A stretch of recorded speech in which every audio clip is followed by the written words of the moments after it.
Mi tesis va a ser una y va a ser clara. El Estado no es ético. En este vídeo voy a defender esta humilde tesis y espero que si no estás de acuerdo, trate de contraargumentarla en los comentarios. ¿Qué es la ética? Para decir que el Estado no es ético, primero hay que entender qué es la ética. Hay mucha confusión con este término, ya que además puede asemejarse bastante al término de moral. De hecho, no sabíamos si llamar este vídeo ¿por qué el Estado es inmoral?, en vez de ¿por qué no es ético? Podríamos definir la moral como el conjunto de normas y costumbres que una sociedad acepta, mientras que la ética se dedica a estudiar si esas normas y costumbres están bien o mal. Es decir, se podría decir que la moral es subjetiva, como los sacrificios aztecas que estaban bien vistos por ellos. Pero desde un punto de vista ético se podría concluir que están mal, es decir, la ética podría ser más objetiva. Estos dos términos pueden llegar a ser un buen lío, y aprender su diferencia no es lo importante de este vídeo. Lo importante es ver cómo a partir de ahora demostraré que el Estado, aparte de ser una basura, no es ético. El Estado tiene dos tipos de funciones, las que se pueden privatizar y las que se pueden eliminar. Murray Rothbard. Para llevar a cabo la tarea de este vídeo expondré varios argumentos centrados en temas distintos, y con todos ellos se llegará a la misma conclusión, de que el Estado carece por naturaleza intrínseca de ética. Vamos a comenzar desde el mayor de los principios, el origen del Estado. Una interpretación muy polémica sugiere que el Estado evolucionó no como un contrato social benigno, sino como una extensión de bandas criminales o mafias. En la historia temprana, bandas nómadas podían saquear asentamientos o tribus y llevarse todos sus recursos. Sin embargo, el saqueo tiene un problema inherente, y es que una vez despojas a una comunidad de sus bienes, necesitas moverte y encontrar a otra. Lo que pasó es que algunas de esas bandas milagrosamente se pararon a pensar, ¿y si en lugar de saquear y marcharme, me quedo a controlar el área y exijo a la población un tributo? Si tú eres la banda, al establecerte ahí le garantizas protección contra ti mismo y de otras tribus que puedan atacarles, a cambio de algo que hoy llamamos impuestos. Con el tiempo, esta protección evolucionó hacia un monopolio del uso legítimo de la fuerza en un área determinada. Una vez establecido el control de la fuerza, esta mafia establecida tenía que buscar maneras de legitimar su dominio. Esto podría haber llevado a la creación de mitos, religiones o narrativas que justificaran su dominio.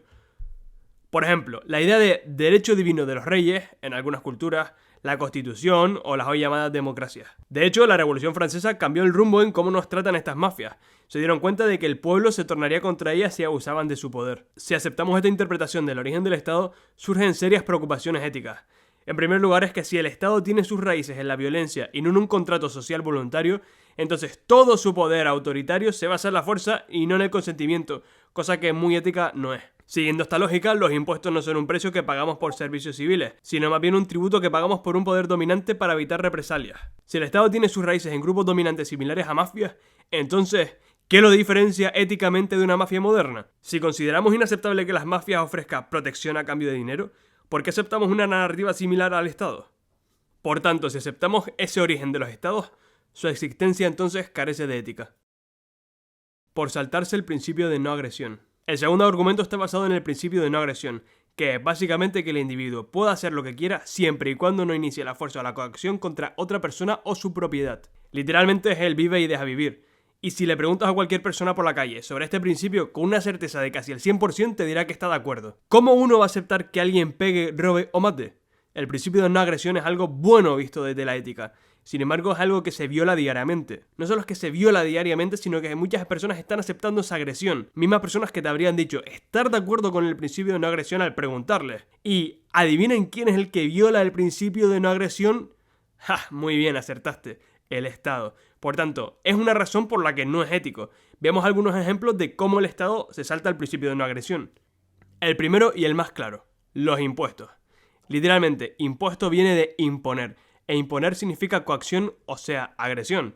Imaginemos que este canal de repente, esperemos que no, es socialdemócrata. No tendríamos manera ninguna de refutar que los impuestos son un robo, ya que basándonos en la definición de robo, quitar a una persona algo que le pertenece con ánimo de lucro, por medio de la violencia o la intimidación o utilizando la fuerza. Un impuesto, por lo tanto, es un robo. Lo que sí podríamos intentar justificar como socialdemócratas es quizás que son un robo necesario y entrar en otro debate, pero se debe aceptar lo que son, un robo, y por tanto no son éticos, y por tanto el Estado no es ético. Por cierto, que sea necesario robar o no, es un tema que refutaremos en el futuro. Otro ejemplo de saltarse el principio de no agresión más claro son las expropiaciones. Exprópiese. Aunque no en todos los países se haga de igual manera, el Estado con su monopolio de la violencia puede tener causas justificables para quitarte tu propiedad, siendo esto una violación del principio de no agresión y por lo tanto no ético. De hecho, los impuestos son una expropiación de renta. Por cierto, apenas un 15% de las personas que ven nuestros vídeos están suscritas, por lo que te animamos a que mires si tú también lo estás y así apoyar al canal. Por obligar el contrato social y entonces no ser legítimo. La última razón que expondremos por la que el Estado no es ético, que hay muchas más, es por el falso contrato social. Uno cuando nace no le es preguntado: hola, ¿quieres pertenecer a este Estado y estar sometido a nuestras normas y regulaciones a cambio de ciertos bienes y servicios que estarás obligado a pagar? No, hermano, no quiero, pero no me queda otra. Simplemente naces y no tienes opción de nada. No aceptas nada, se te es impuesto. El que te obligan a hacer algo en contra de tus principios no es ético, es en parte una agresión. No tienes la opción de abstenerte a participar en ese contrato social. Ni siquiera puedes renegociar las condiciones. En el caso de que optes por no participar en un contrato que no has aceptado tú mismo, saltándote por ejemplo regulaciones de precios o no pagando impuestos, acabarás siendo sancionado y, cómo no, mediante la violencia yéndote a la cárcel o mediante multas. La existencia de un Estado es incompatible con la existencia de una sociedad ética. Admin de Made in Ancapia. El Estado, por tanto, es éticamente incorrecto.